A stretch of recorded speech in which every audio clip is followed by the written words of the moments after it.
Assalamualaikum warahmatullahi wabarakatuh. Halo teman pemilih, kembali lagi bersama saya Nurul Fadila dalam program Rompi, Rotu Pemilu dan Pemilihan.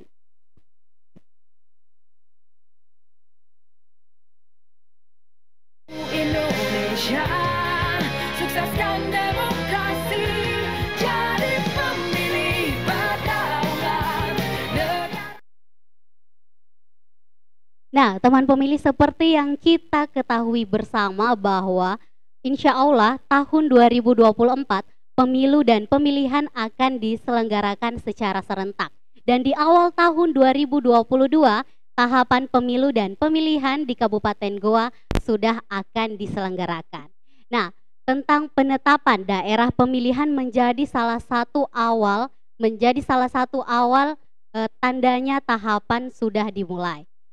Penataan daerah pemilihan akan menjadi pembahasan kita hari ini bersama narasumber-narasumber kita yang hadir di tempat ini, menjadi narasumber-narasumber yang akan menemani kita hari ini yang tentunya sudah paham betul dengan daerah pemilihan ini.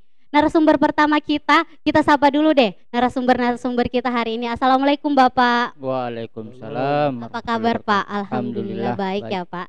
Nah, narasumber pertama kita tentunya sudah tidak asing lagi untuk teman-teman pemilih, yakni Bapak Muhammad Basir yang merupakan Komisioner Komisi Pemilihan Umum Kabupaten Goa Divisi Teknis. Assalamualaikum Pak. Waalaikumsalam. Apa kabar Pak? Mungkin bisa buka masker Pak, atau supaya lihat ke teman-teman pemilih yang ada di rumah. Inilah Pak Basir. Ya. Assalamualaikum Pak. Waalaikumsalam warahmatullahi wabarakatuh. Karena sudah jeki makan Pak. Kenapa kecil sekali suara tak? Saya puasa Senin. Oh, puasa Senin, semangat puasanya Pak, semoga lancar.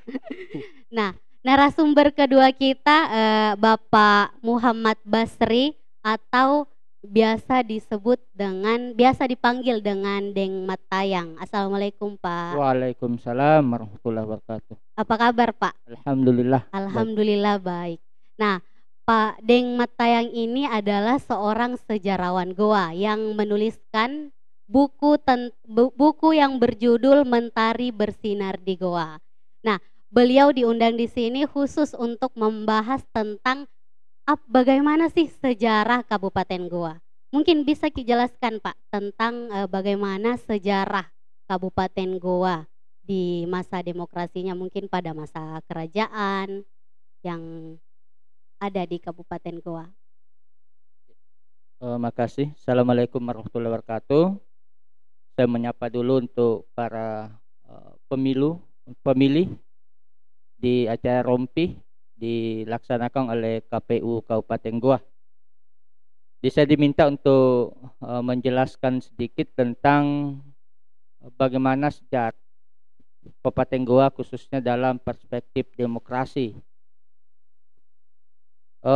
Kalau kita menilik ke sejarah Kabupaten Goa, itu di awal tonggak sejarahnya itu adalah ketika Raja Goa yang pertama itu di abad ke-14 ya, 1320 itu Tumanurung atau Sombayar Goa atau Tumanurung Benia.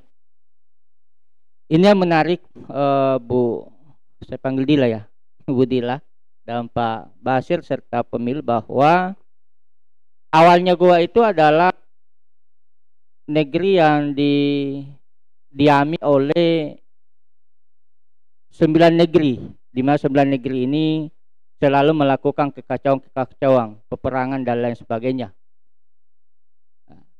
Kesembilan daripada negeri itu perlu saya sampaikan sebagai pemahaman bagi kita semua. Ya, jangan sampai anak-anak sekarang ini kan sudah jarang baca sejarah. Kalau masalah games ya tahu nomor satu, tapi kalau sejarah dianggap bahwa sejarah itu cukuplah menjadi masa lalu. Ya, padahal masa lalu, sejarah itu masa lalu, sekarang dan yang akan datang. Itu perspektifnya di situ. Jadi kesembilan daripada negeri itu adalah ada disebut Kasuian Tombolo, kemudian Lakiung, kemudian Samata, Paramparang, Data, Agan Jetne, Bisei, kemudian Kalindang, Seru. Itu 9 kasubiang ini, negeri ini, itu senantiasa melakukan peperangan sehingga tidak ada kedamaian pada saat itu. Sehingga Pacalaya ketika itu kemudian berinisiatif bagaimana kalau harus ada yang memimpin ini 9 negeri ini. Ya, ada ya satu pemimpin.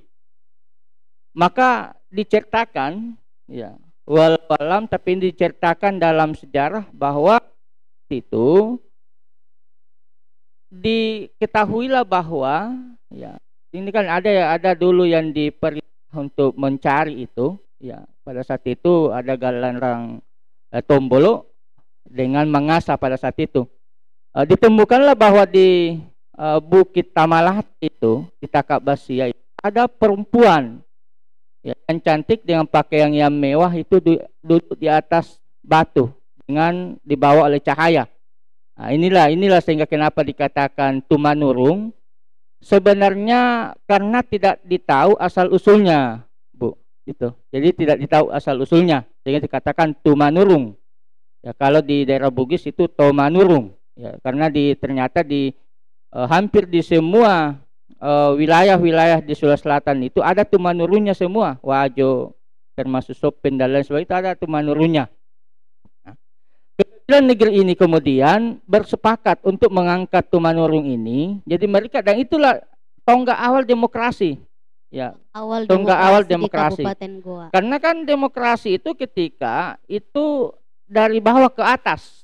Ya, dari kalau istilah demokrasi dulu waktu saya sekolah, tidak tahu kalau sudah berubah sekarang, itu dari rakyat, oleh rakyat, dan untuk rakyat. Nah, beginilah yang dilakukan oleh 9 kasubiang ini. Ya, kemudian mereka bersepakat untuk menjadi pengabdi. Itulah sehingga dikatakan bahwa kasubiang itu adalah 9 pengabdi. Jadi kasubiang Salapanga. Ya, yang kemudian dalam perkembangan itu yang jadi kasubiang Salapanga ini yang kemudian perkembangannya kemudian dikatakan Bate Salapanga. Ya, itulah Bate Salapanga itu. Ya, Bate Salapanga ini apa tugasnya sampai raja terakhir itu, ya, itu adalah mengangkat, melantik dan menurunkan kalau memang tidak adil. Ya, kan perjanjian dengan Tumanurung pada saat itu, kalau kamu adil memerintah dengan baik, maka kami akan taat kepadamu apapun yang kau katakan. Tetapi ketika tidak adil, maka tentu kami tidak melakukan apa yang kau titahkan. Begitu. Nah, itulah awal daripada demokrasi itu. Ya, jadi kalau berbicara tentang demokrasi di Goa itu sejak abad 14 itu sudah dimulai di awal tonggak sejarah di Kabupaten Goa ini. Jadi itu saya kira kalau masalah demokrasi di situ saya kira demikian. Memang sangat panjang ya Pak sejarah demokrasi di Kabupaten Goa dari dulu sampai hingga terbentuklah sekarang. Nah, teman pemilih, kita rehat sejenak untuk menyaksikan iklan layanan masyarakat berikut ini.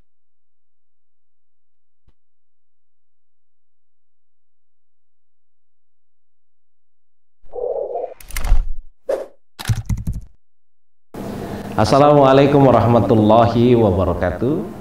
Saya Adnan Purik Teksan, Bupati Kabupaten Goa. Saya mengajak kita semua, seluruh masyarakat Kabupaten Goa, Tautoa, Sarik Batang, Tuo Malak Biriku Ngaseng, untuk melakukan pemuktahiran daftar pemilih berkelanjutan. Pemuktahiran ini berlaku bagi 1. Masyarakat Kabupaten Goa yang belum terdaftar sebagai pemilih. Yang kedua, mengalami perubahan identitas kependudukan. Yang ketiga, baru berusia 17 tahun. Dan yang keempat, ada keluarga yang telah mendahului kita semua atau telah meninggal dunia. Keempat kategori di atas diharapkan untuk dapat segera melakukan pemuktahiran melalui kantor KPU Goa.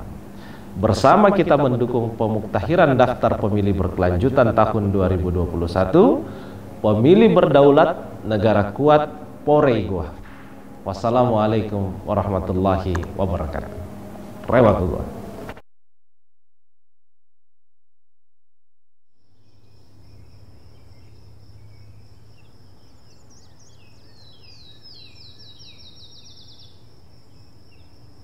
Terkadang kita jenuh melihat kondisi dan masalah yang terjadi.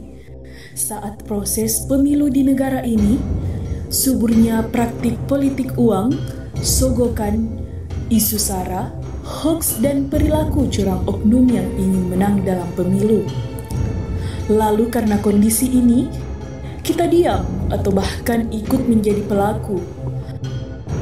Sebagian dari kita memilih golput, abai pada pilihan, lupa jika negara ini milik kita yang harus diperjuangkan.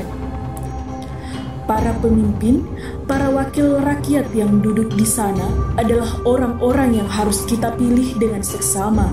Jangan biarkan negara ini tidak terurus. Kalau cinta sudah dibuang, jangan harap keadilan akan datang. Jika kamu masih punya nurani, ayo singkirkan prasangka. Ubah kondisi ini, turutkan dirimu menjadi pengawal demokrasi. Mari bergabung bersama Komisi Pemilihan Umum dalam program Desa Kelurahan Peduli Pemilu dan Pemilihan. Karena bagi Indonesia peranmu sangat berarti. Bangun semangat demokrasi di wilayahmu. Jadilah kader pemilu di desa kelurahanmu, pastikan partisipasi menjadi berarti agar kualitas demokrasi semakin baik demi kesejahteraan masyarakat dan kemajuan Indonesia. Mari sukseskan program Desa Kelurahan Peduli Pemilu dan Pemilihan. Dari desa untuk demokrasi, dari desa untuk Indonesia. Dari desa untuk demokrasi, dari desa untuk Indonesia. Dari desa untuk demokrasi, dari desa untuk Indonesia. Dari desa untuk demokrasi, dari desa untuk Indonesia. Untuk demokrasi dari desa untuk Indonesia. Dari desa untuk demokrasi, dari desa untuk Indonesia. Dari desa untuk demokrasi, dari desa untuk Indonesia. Dari desa untuk demokrasi, dari desa untuk Indonesia. Dari desa untuk demokrasi, dari desa untuk Indonesia. Dari desa untuk demokrasi, dari desa untuk Indonesia. Dari desa untuk demokrasi, dari desa untuk Indonesia. Dari desa untuk demokrasi, dari desa untuk Indonesia. Dari desa untuk demokrasi, dari desa untuk Indonesia. Kembali lagi dalam program Rompi, Rotu Pemilu dan Pemilihan. Nah, masih membahas tentang sejarah Kabupaten Goa. Nah kan Pak, seperti yang kita ketahui bersama bahwa di Kabupaten Goa ini ada 18 kecamatan. Tentu sekarang ini, di tahun ini. Tentunya dulu tidak langsung 18 kecamatan yang ada di Kabupaten Goa. Mungkin bisa Bapak jelaskan bagaimana sih sekarang hingga sekarang bisa ada 18 kecamatan yang ada di Kabupaten Goa. Pemekaran kecamatan yang ada di Kabupaten Goa. Oh iya Mbak, jadi memang untuk saat ini memang bukan cuma tahun 2021 ini 18 itu sejak 2006 itu sudah 18. Kalau kita merunut kembali ke sejarah memang ini kecamatan-kecamatan yang merupakan pemerintahan di Kabupaten Goa itu mengalami beberapa kali perubahan. Yang pertama bahwa saya ingin memulai sejak masa langsung saja ke masa kemerdekaan itu. Jadi pada tahun 1950 itu Goa ini menjadi Swapraja. Ya, Swapraja itu adalah daerah khusus yang kemudian dia tidak punya kewenangan untuk mengurus rumah tangganya sendiri. Ya, pada saat itu memang masih tetap dikoordinir oleh pusat ketika itu. Nanti pada tahun 1957, ya 1957 itu kemudian Goa ini berdasarkan dengan kebijakan pemerintah pusat pada saat itu menjadi daerah tingkat 2. Jadi daerah tingkat 2 sekarang kan kabupaten sekarang ya. Di tahun 1957 itu untuk melengkapi daripada operasional pemerintahan itu maka dilantiklah pada saat itu raja terakhir Kabupaten Goa, Kerajaan Goa. Ya, mungkin Bu Dila tahu siapa raja terakhir. Data bukan. Ini fungsinya belajar sejarah. Jadi pada saat itu Raja Andi Ijo, ya Andi Ijo Karilalolang itu sebagai raja terakhir sekaligus dilantik pada saat itu melalui keputusan Kemendagri itu menjadi kepala daerah tingkat 2 Kabupaten Goa pada saat itu.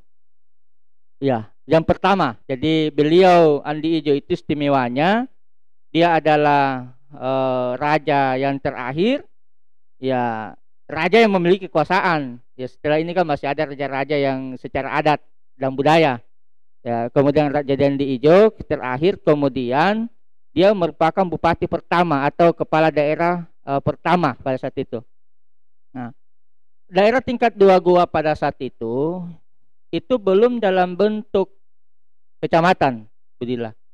Tetapi itu adalah dalam bentuk distrik. Jadi distrik namanya pada saat itu.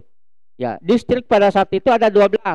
Jadi ada 12 distrik pada saat itu yang berada di dalam naungan pemerintahan Kabupaten Goa pada saat itu. Di 12 distrik ini kemudian itu dibagi menjadi 4 wilayah, koordinator wilayah. Jadi bagi 4. Jadi koordinator untuk wilayah bagian utara itu masuk Tombolo.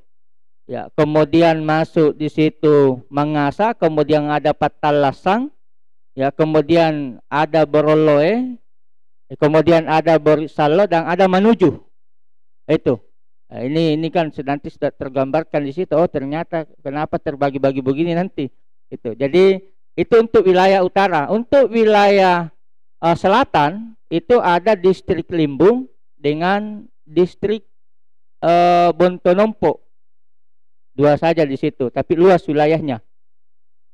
Kemudian untuk distrik untuk koordinator wilayah bagian timur pada saat itu adalah masuk daerah Tombolok Pao, kemudian masuk Parigi dan Kota Malino. Itu bagian timur dengan pusat daripada pelayanan pada saat itu di Malino. Kalau di wilayah utara itu di Sungguh Minasa, kalau selatan itu di daerah Limbung. Kemudian di bagian tenggara, ya yang keempat itu Malakaji. Ya, Malakaji. Itu 1 distrik saja Malakaji. Itu tahun 1957. Nah, nanti pada tahun 1960 berdasarkan kebijakan daripada pemerintah pusat, maka distrik-distrik ini kemudian diubah menjadi kecamatan. Itu pada tahun 1960. Ya. Pada saat itu di Goa ini ada 8 kecamatan. Ya. Kecamatan yang pertama itu adalah Kecamatan Tamalate. Ya.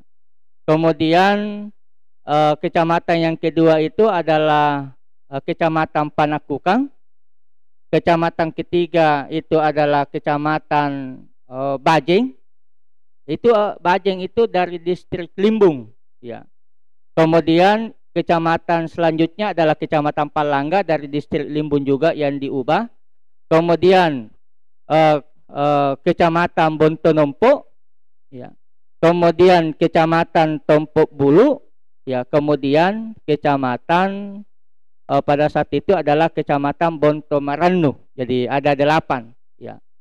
Cuma di tahun 1971 ini yang harus kita ketahui juga, bahwa pada saat tahun 1971 itu pernah Goa mendapat cobaan begitu besar, dan disinilah dilihat dan mesti diketahui oleh khususnya para pemilih dan masyarakat Goa bahwa ternyata Goa dari dulu itu sangat mementingkan kepentingan negara. Ya, tahun 1971 itu atas perluasan daripada kepentingan perluasan Kota Madia ujung pandang ketika itu, maka gua harus rela menyerahkan 2 kecamatannya. Ya. 2 kecamatannya yaitu Kecamatan Tamalate dengan Kecamatan Panakukang.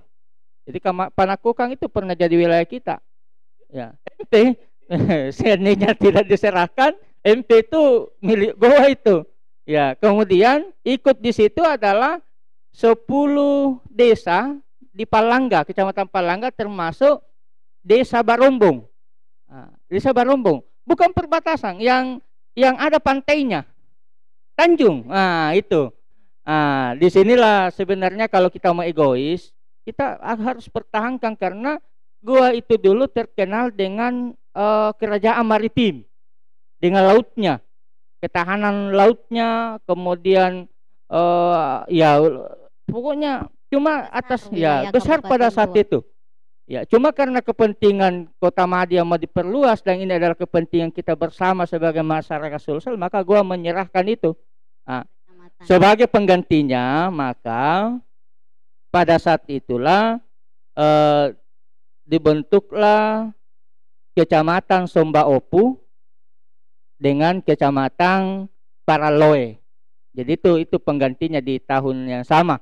Ya, jadi pada saat itu kan sudah 8. Ya, nanti tahun 1975 itu Kecamatan Tompok Bulu kemudian dimekarkan menjadi 2 kecamatan di situ, 1 Tompok Bulu dengan Kecamatan Bungaya. 75 proses. Kemudian nanti tahun 1984 itu sah Bunganya menjadi kecamatan, salah satu kecamatan di Kabupaten Goa, sehingga pada saat itu 9. Ya, itu. Nah, nanti bertahap ya, kemudian Paraloa dimekarkan, ya, jadi dengan Manuju, kemudian Palangga juga dimekarkan dengan Kecamatan Barombong. Jadi ada Tomi Barombong tak, tapi tidak ada laut tak. Tidak ada Tomi Barombong tak.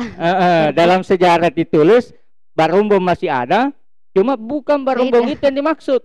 Ya, Barombong yang dimaksud itu yang ada pantainya, yang ada lautnya itu. Kemudian ya Kecamatan Bontonompo menjadi Bontonompo Selatan juga 2, kemudian Kecamatan Bajen dengan Bajen Barat. Ya, kemudian di Tompok Bulu pecah Bunganya itu kemudian ada Bontolempangan ya di situ. Ya, jadi ada itulah perkembangan yang sampai sekarang. Ya, kalau Bontomaranu dengan Kecamatan Patalasang itu, jadi itu jumlahnya 18 semua. Itu sejak 2006 itu sudah 16 ya, sampai sekarang masih 18 dan sampai sekarang itu tetap 18. Ya, saya kira ini yang saya sampaikan untuk ini. Jadi memang dari awal, dari distrik, dari kecamatan hingga di tahun 2006 itu sudah ada 18 kecamatan hingga saat ini ya Pak. Nah, itu yang menjadi cermin untuk Komisi Pemilihan Umum Kabupaten Goa menetapkan daerah pemilihan. Nah, untuk pemilu dan pemilihan yang insya Allah diselenggarakan di tahun 2024 ini, KPU Goa juga akan menetapkan daerah pemilihan. Nah, berbicara tentang daerah pemilihan nih Pak Basir selaku komisioner. Pak Basri, ya, Pak Basir. Ini saya hampir salah sebut yang mana Pak Basir, yang mana Pak Basri. Nah, Pak Basir adalah komisioner Komisi Pemilihan Umum Kabupaten Goa yang ikut andil dalam penetapan daerah pemilihan ini. Nah, sebelum kita melanjut tentang penetapan daerah pemilihan di Kabupaten Goa, mari kita saksikan iklan layanan masyarakat berikut ini.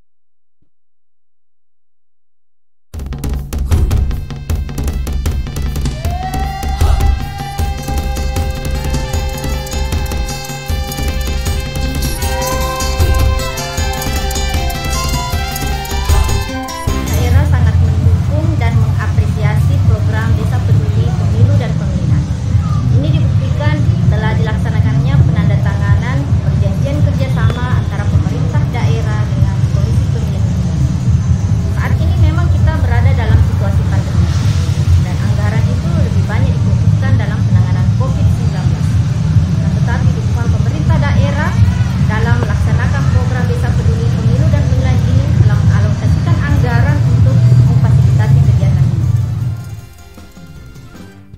pemerintah daerah menyarankan bahwa Desa Peduli Pemilu dan Pemilihan ini bukan hanya 2 atau 3 lokus, tetapi ke depannya semua desa atau kelurahan perlu untuk dijadikan sebagai lokus DP3.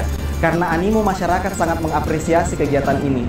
Banyak masyarakat yang ingin menjadi kader DP3 karena melalui program Desa Peduli Pemilu dan Pemilihan mereka akan belajar tentang politik, demokrasi, serta pemilu dan pemilihan. Semoga dengan adanya program Desa Peduli Pemilu dan Pemilihan, kita bisa melahirkan kader-kader demokrasi dimulai dari desa dan kelurahan, dan kita berharap kader-kader demokrasi tersebut nantinya akan menjadi pemilih yang cerdas, pemilih yang otonom, dan akan menjadi pemilih yang berdaulat. Kabupaten Luwu Timur menetapkan 2 lokus, yaitu Desa Nikel dan Desa Bangunjaya, di mana pemilihan kedua desa ini berdasarkan kategori tingkat partisipasi rendah dan tingkat partisipasi tinggi. Desa Nikel sendiri adalah salah satu desa yang berada di Kecamatan Muha dan berada di wilayah lingkar tambang dengan jumlah penduduk yang cukup banyak dibanding 4 desa lainnya, dan mayoritas adalah penduduk asli Sorowako. Sedangkan Desa Bangunjaya di Kecamatan Tomoni yang kami kategorikan sebagai desa partisipasi tinggi adalah desa dengan mata pencarian adalah petani, di mana tingkat partisipasi desa tersebut adalah 85,86%. Jadi kami menganggap kedua desa yang kami jadikan lokus untuk pilot project Desa Peduli Pemilu dan Pemilihan ini sudah mampu mewakili untuk melakukan kedua lokus tersebut. Tantangan pelaksanaan program Desa Kelurahan Peduli Pemilu dan Pemilihan adalah: pertama, program ini dilaksanakan dalam situasi pandemi COVID-19. Kedua, peningkatan pengetahuan dan kepedulian masyarakat terkait kepemiluan membutuhkan keterlibatan semua pihak. Dan yang ketiga, kebutuhan anggaran menjadi faktor pendukung pelaksanaan program ini. Untuk lebih memahami dan mengetahui bagaimana demokrasi sebenarnya yang ada di Indonesia. Organisasi demokrasi yang baik. Harapannya agar bisa mendapatkan pengetahuan dan juga pengalaman dalam kegiatan DP3 ini. Juga mensosialisasikan pentingnya pemilu dan menolak politik uang atau kecurangan di dalam pemilu. Dan juga ingin ikut dalam penyelenggara pemilu 2024 nantinya. Saya Muhardi SPD, Kepala Desa Rambang, Kecamatan Gandame, Kabupaten Bulukumba. Siap sukseskan program Desa Peduli Pemilu dan Pemilihan. Ayo kita sukseskan program Desa Peduli Pemilu dan Pemilihan. Jadilah kader di wilayahnya untuk peningkatan partisipasi di Selatan dan Indonesia.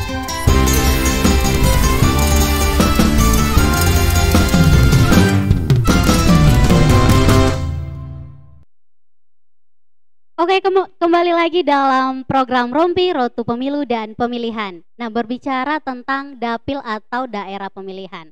Nah, sebenarnya hal apa yang harus diperhatikan dalam penetapan daerah pemilihan sih Pak, khususnya di Kabupaten Goa? Ya, daerah pemilihan ini sebetulnya kan ada beberapa aturan. Ya, ini diatur semua di dalam Undang-Undang Nomor 7 Tahun 2017 ya, terkait dengan pemilihan umum. Ya. Kalau untuk Kabupaten Goa ini itu 45 kursi. Ya, kenapa 45 kursi? Karena jumlah penduduk yang ada di Kabupaten Goa itu berada pada range antara lebih dari 500.000 orang sampai 1 juta. Ya, jadi kan ini ada turunnya, minimal 20 kursi, maksimal 55 kursi seperti itu. Nah, untuk Goa sendiri itu ada 45 kursi. Ya, 45 kursi ini itulah dibagi ke 18 kecamatan yang kita bahas tadi, itu. Nah, di Goa ini ada 7 dapil. Ya, ada 7 daerah pemilihan. Nah, kalau ditanyakan apa hal-hal yang mendasari itu, salah satunya tadi persoalan jumlah penduduk. Ya, yang berikutnya adalah ada prinsip. Ya, ada prinsip penyusunan daerah pemilihan yang harus dipenuhi. Ya, pertama itu adalah berkaitan dengan kesetaraan nilai suara. Ya, jadi satu suara itu satu nilai. Ya, jadi harus dihargai nilai suara setiap pemilih misalnya, atau setiap jiwa yang ada di Kabupaten Goa. Nah, seperti itu. Kemudian yang kedua adalah ketaatan pada prinsip pemilu yang proporsional. Jadi tidak boleh terlalu jomplang antara dapil satu dengan dapil lain, terlalu jauh jaraknya atau terlalu jauh jumlahnya, seperti itu. Kemudian ada proporsionalitas. Ya, jadi harus diatur sedemikian rupa. Ya, jadi proporsional. Kemudian yang keempat adalah ada namanya integralitas wilayah. Nah, itu terkait yang dibahas termasuk tadi oleh Dematayang. Jadi dulunya Manuju itu gabungan dari para loe, seperti itu. Itu integralitas. Jadi kemudian yang berikutnya lebih spesifik lagi, berada dalam cakupan wilayah yang sama. Jangan sampai misalnya Bungaya mau digabung dengan Sombopu, kan tidak nyambung. Iya, ada yang mengantarai misalnya, kan seperti itu, terlalu jauh jaraknya dan ada kecamatan di antara. Kemudian masih ini ada 7 ini. Yang keenam itu kohesivitas. Nah, kohesivitas ini itu paling banyak dalam hal berbicara sejarah, seperti yang dibahas oleh Dematayang tadi. Yang terakhir adalah kesinambungan. Ya, kesinambungan. Jadi dapil ini, daerah pemilihan ini sudah digunakan untuk pemilu sebelumnya. Ya, harus dipikirkan, jangan kita mengotak-atik ini dapil, ternyata untuk pemilu berikutnya ternyata dirubah lagi. Jadi ini harus diperhatikan baik-baik, harus dipikirkan bagus-bagus sesuai dengan prinsip tadi, termasuk kohesivitas, nilai sejarahnya, nilai budayanya. Bukan sekedar persoalan hanya disusun. Ya, seperti itu. Kurang lebih itu dulu dasarnya. Nanti ada kita bahas prinsipnya lebih. Ya Pak. Ada prinsip-prinsip untuk mengatur daerah pemilihan. Nah, tentang penataan daerah ini disusun berdasarkan apa sih Pak? Itu tadi kalau 7 prinsip tadi itu semua kalau kita ingat dulu itu, yang ini saya bahas dulu ya. Dapil 1 itu Sembopu. Itu 1 kecamatan. Itu 9 kursi. Kenapa? Karena jumlah penduduknya memang banyak. Ini kan berdasarkan itu tadi, jumlah penduduk. Kemudian dapil 2 itu meliputi kecamatan Bontomaranu, kemudian Patalasan, Paraloe, dan Manuju. 4 kecamatan dengan nilai kursi adalah 6 kursi. Kemudian dapil 3 itu meliputi Tinggi Moncong, kemudian Tombolopao dengan Parigi, itu dengan 4 kursi. Ya, kemudian dapil 4 itu meliputi juga 4 kecamatan, ada Tompo Bulu, kemudian Birimbulu, Bungaya dengan Bontolempangan, itu 6 kursi. Ya, kemudian dapil 5 itu Bontonompo Selatan, itu 4 kursi. Kemudian dapil 6 itu Bajen dengan Bajen Barat, itu 6 kursi. Dan yang terakhir dapil 7 Palangga Barombong, ini 10 kursi. Ini yang paling banyak karena memang jumlah penduduknya gabungan antara Palangga dengan Barombong itu besar. Ya, jadi ini disesuaikan dengan jumlah penduduk. Nah, di Kabupaten Goa sendiri ada 45 kursi ya Pak. 45 kursi yang dibagi ada 7 dapil yang terdaftar di Kabupaten Goa sendiri. Nah, bagaimana sih Pak sekarang persiapan KPU Goa dalam penataan daerah pemilihan di pelaksanaan pemilu dan pemilihan nanti di tahun 2020? Ya, jadi KPU Kabupaten Goa ini sementara menyusun kajian akademik atau biasa disebut dengan naskah akademik. Ya, kita menyusun naskah akademik bagaimana sejarah pemekaran kecamatan, kemudian daerah pemilihan di Kabupaten Goa ini kan sejarahnya ada yang pernah berubah juga. Ya, jumlah kursi di dapil 5 itu Bontonompo Selatan dulu itu bukan 4 kursi, malah dia 5 kursi, tapi dikurangi karena ada yang lebih tinggi suara, ada lebih tinggi jumlah penduduk di kecamatan lain. Ya, jadi ada kecamatan yang jumlah pertumbuhan penduduknya lebih cepat. Ya, sementara ada kecamatan yang tingkat pertumbuhan penduduknya agak lambat sedikit. Nah, ini dihitung kembali. Ya, jadi kami menyusun naskah akademik untuk kami presentasikan lagi nanti. Jadi seluruh stakeholder, pimpinan partai politik, kemudian pihak pemerintah dan pihak terkait itu akan diundang oleh KPU. Kita akan minta masukan dari para stakeholder terkait dengan daerah pemilihan ini, apakah tetap seperti pemilu yang lalu ataukah ada yang mau dirubah, ya seperti itu. Kalau yang lalu itu malah pernah diusulkan 3 model, ya ada 3 model. Kalau sekarang kan 7 dapil, ya ada pernah diusulkan itu model ditambah dapil dan ada yang dikurangi dapil. Ya, jadi ada yang model ditambah dapil itu, misalnya Bungaya mau digabung dengan Manuju, ya Manuju dengan Bontolempangan, tetapi itu kan tidak disetujui oleh KPU RI waktu itu, ya pemilu yang sebelumnya. Kenapa? Karena itu tadi dari segi sejarahnya Manuju itu pecahan atau pemekaran dari para loy, seperti itu.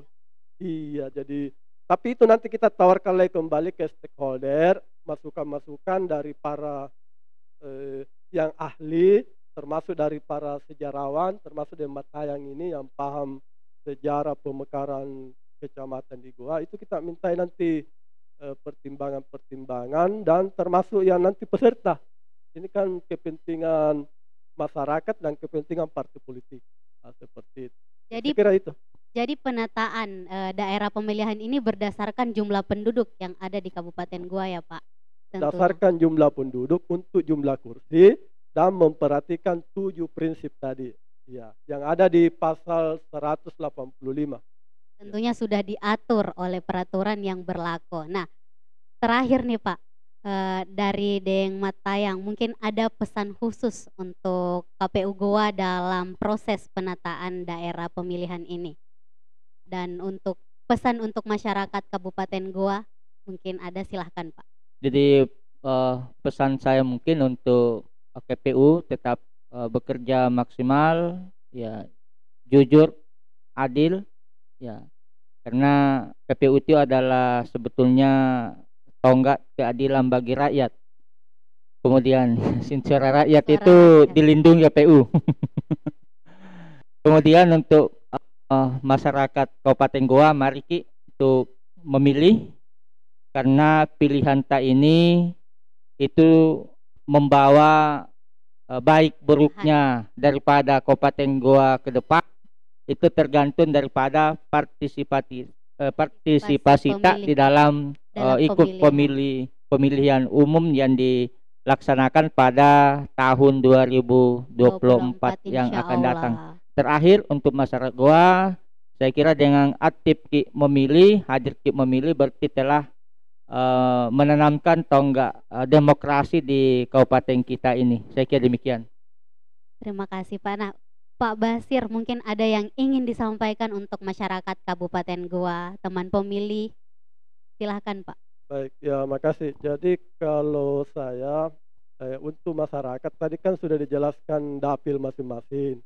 Jadi masyarakat di masing-masing dapil itu dikenali anggota dewan yang terpilih dari dapil tak masing-masing. Itulah wakil tak sesungguhnya, itulah wakil masyarakat di DPRD Kabupaten Goa. Itu yang menjadi tempat kita salah satu yang menjadi tempat perwakilan Bapak Ibu masyarakat untuk memperjuangkan apa yang ingin dilakukan atau ingin dikembangkan atau ingin pemerintahan di dapil masing-masing. Nah, saya kira itu, sehingga yang paling terakhir adalah senada dengan pesannya Deng Matayang bahwa ketika masyarakat berpartisipasi secara aktif dalam pemilihan ataupun pemilu yang insya Allah dilaksanakan di 2024, maka itu sudah berarti menguatkan tonggak demokrasi di Kabupaten Goa dan Indonesia secara umum. Saya kira demikian, Lila. Makasih. Terima kasih Pak Basir dan Pak Basri sudah menemani teman pemilih untuk berdiskusi tentang sejarah Goa, tentang penetapan daerah pemilihan di Kabupaten Goa untuk pemilu dan pemilihan serentak yang insya Allah akan kita selenggarakan di tahun 2024. Nah teman pemilih jangan lupa saksikan terus program Rompi, Rotu Pemilu dan Pemilihan live streaming di fanspage Humas KPU Goa. Nah saya Nurul Fadila bersama tim yang bertugas hari ini mengucapkan terima kasih. Pemilu dan pemilihan serentak tahun 2024 sukses. KPU melayani Pore Goa. Wassalamualaikum warahmatullahi wabarakatuh. Waalaikumsalam. Indonesia.